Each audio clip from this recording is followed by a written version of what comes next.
திருவண்ணாமலை அருகே தாவேகா வேட்பாளர் வீட்டின் முன்பு மர்ம நபர்கள் பெட்ரோல் குண்டு வீசிய சம்பவம் பெரும் பரபரப்பை ஏற்படுத்தியுள்ளது.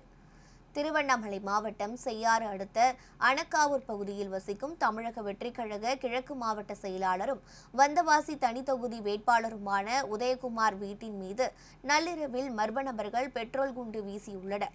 சத்தம் கேட்டு வெளியில் வந்து பார்த்த அவரது குடும்பத்தினர் தீப்பற்றி எரிந்ததைக் கண்டு அதிர்ச்சி அடைந்துள்ளனர். அதனைத் தொடர்ந்து அவரது குடும்பத்தினர் அருகில் இருந்த தண்ணீர் கொண்டு தீயை அணைத்தனர். இந்த சம்பவம் குறித்து உதயகுமார் அணக்காவூர் போலீசாருக்கு தகவல் தெரிவித்தார். மேலும் வீட்டின் மீது பெட்ரோல் குண்டு வீசிய மர்ம நபர் குறித்த போலீசார் தீவிர விசாரணை மேற்கொண்டு வருகின்றனர். இந்த சம்பவம் பெரும் பரபரப்பை ஏற்படுத்தியுள்ளது.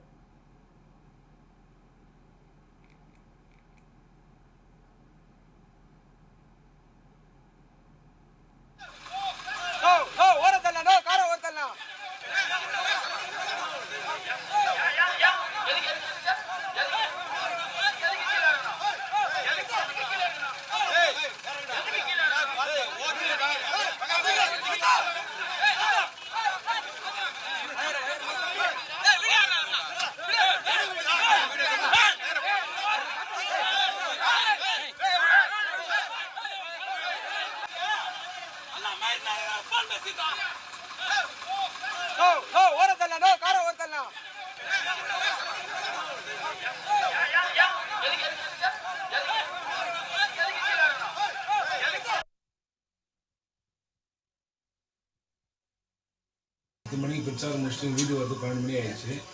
12 மணிக்கு நான் வந்து வீட்டில் தூங்கிட்டு இருந்தோம்.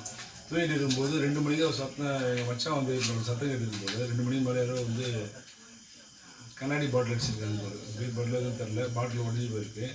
வீடு போட எரிஞ்சிருந்துருக்கு வாசல். மச்சான் எப்படின்னா கூட வெளியே வந்து பார்த்தா அப்படி நான் வர சொல்லலாம் நெருப்புலாம் முடிஞ்சிச்சு. காவல்துறை கால் பண்ணோம், வந்து விசாரணை பண்ணியிருக்காங்க சார். இல்லை அது கதவு தர சொல்லி எங்கள் அக்காவுக்கு மட்டும் லைட்டாக வந்து நெருப்பு பண்ணிருக்காங்க, வேறு ஒன்றும் இல்லை சார். உங்களுக்கு எதனா சந்தேகம் இருக்குதா தேர்தல்னால? இருக்குது சார். நிறைய மிரட்டல் 2 நாளைக்கு முன்னோட வந்தவாசியில் ஒரு பிரச்சனை ஆயிடுச்சு. அதை நம்ம தெற்கு காவல் நிலையத்தில் வந்து கம்ப்ளைண்ட் பண்ணியிருக்கோம். எஃப்ஐஆர் ஃபைல் பண்ணியிருக்காங்க சார். அந்த பிரச்சாரம் பண்ண சொல்ல திமுக பற்றி என்னென்னா 10 ஆண்டு காலமாக என்ன செய்யலைன்னு சொல்லிட்டு நாங்கள் கேட்டிருந்தோம். அதை பற்றி தான் பிரச்சனை ஆயிடுச்சு சார். ஆனால் இது வந்து யார் பண்ணாலும் தெரில, எந்த மர்ம நபர் பண்ணாலும் தெரில. ஆனால் ஆள் தெரியாது சார், இது யார் பண்ணாலும் தெரில.